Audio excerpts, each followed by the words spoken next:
Hi friends! ఈ రోజైతే కిచెన్‌లో ఉన్న కబోర్డ్స్ అయితే క్లీన్ చేస్తున్నానండి. చెప్పాను కదా! రోజు కొద్ది కొద్దిగా చేసుకుంటానని. ఈరోజు వీలైనంత వరకు కొద్దిగా అయితే చేసుకున్నాను. ముందు కబోర్డ్ లోపల ఉన్న సామానులన్నీ తీసి బయటైతే పెట్టేశానండి. నాకు అడ్డుగా ఏది లేకుండా అన్నీ బయటైతే పెట్టేశాను. తర్వాత వంటగదిలో టైల్స్ ఉన్నాయి కదా! అవైతే లిక్విడ్‌తో క్లీన్ చేసేసుకున్నాననమాట ఈ విధంగా. తర్వాత కబోర్డ్‌ల మొత్తం అంతా కూడా తుడిచేసి న్యూస్ పేపర్స్ కూడా వేసేసానండి. అలా వేసేసి డోర్‌లైతే తీసుంచేసాను.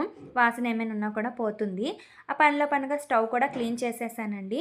ఇప్పుడు బయటేసిన సామానాలన్నీ కూడా తోమేసి పక్కనైతే ఇలా ఆరబెట్టేసుకున్నానండి. అవి ఆరిపోయిన తర్వాత క్లాత్ తీసుకొని మళ్ళీ ఒకసారి శుభ్రంగా తుడిచేసాను తడనేది లేకుండా. తడుంటే సరుకులు పాడైపోతాయి కాబట్టి తడి లేకుండా ఇలా శుభ్రంగా తుడిచిపెట్టుకోవాలండి.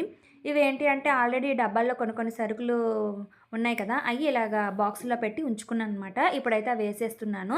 వేసి మూత పెట్టేసి దేనికది తెలియడం కోసం నేను పేపర్ తీసుకొని దేనికవి ఏ ఐటెమ్ పేరు ఏంటి అనేది రాసిపెట్టి ఇలా ఉంచుకున్నాననమాట. మాకు కబోర్డ్స్ కొంచెం ఎత్తుగా ఉంటాయి కాబట్టి నాకు తీసుకోవడానికి ఇబ్బందిగా ఉంటుంది. అందుకని ఇలా పేపర్ మీద రాసి స్టిక్కర్ అనేది అంటిస్తున్నాను. అప్పుడు మనకి దేంట్లో ఏదున్నది చాలా ఈజీగా తెలుస్తుంది. ఈజీగా తీసేసుకోవచ్చు. నా ఐడియా గనుక మీకు నచ్చినట్లయితే లైక్ చేసి, షేర్ చేసి, కామెంట్ చేయండి. అలాగే మన ఛానల్‌ని సబ్స్క్రైబ్ చేసుకోండి ఫ్రెండ్స్. చూసారు కదా! ఈ విధంగా సర్దేసుకున్నాను కబోర్డ్స్‌ని. ఇప్పుడైతే మా అమ్మాయి అయితే స్కూల్ నుంచి వచ్చిందండి. తనైతే స్కూల్ దగ్గర ఏదో కొనుక్కుందంట పేపర్ సోప్స్. అయైతే చూపిస్తుంది. రోజు ఏదో వెరైటీ కొనుక్కొనొచ్చి చెప్తదనమాట.